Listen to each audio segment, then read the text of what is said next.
Hi, my name is Lynn Leach with Intuitive Hands Physical Therapy in Boulder, Colorado. And today I'm going to show you how you can take care of your C-section scar.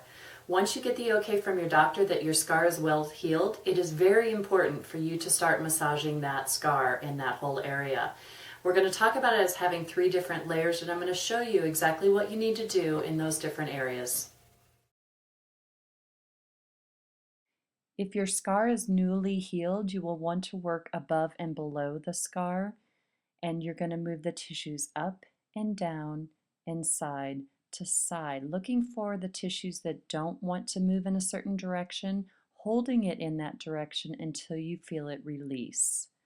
Then you can do little circles, moving the tissues around the scar in little circles, working from one hip bone to the other hip bone, working the whole area around the scar.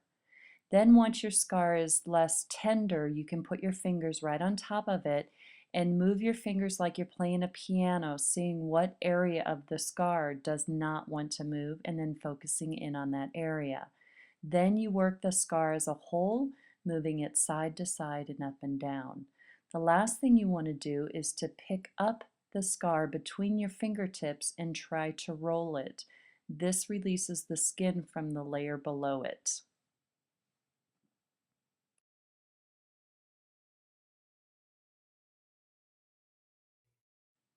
To work the second layer, the muscle layer, put your fingers directly on the scar and allow it to sink in until you can feel the muscles below your fingertips, working the area up and down and side to side, and holding the area that doesn't want to move in that direction until it releases.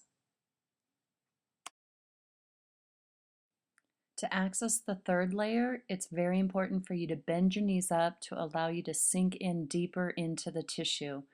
You put your hands on the scar and you sink in as deep as you can, doing the same movements of up and down and side to side. Again, seeing what area doesn't like to go that direction and focusing in on that area.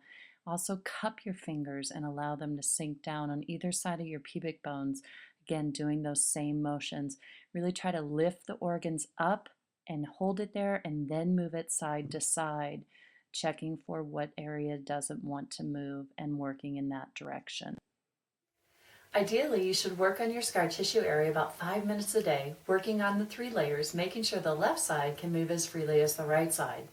Once the tissues are fully released in all 3 layers, you'll want to check in with your lower abdomen about once a month to make sure they continue to remain mobile.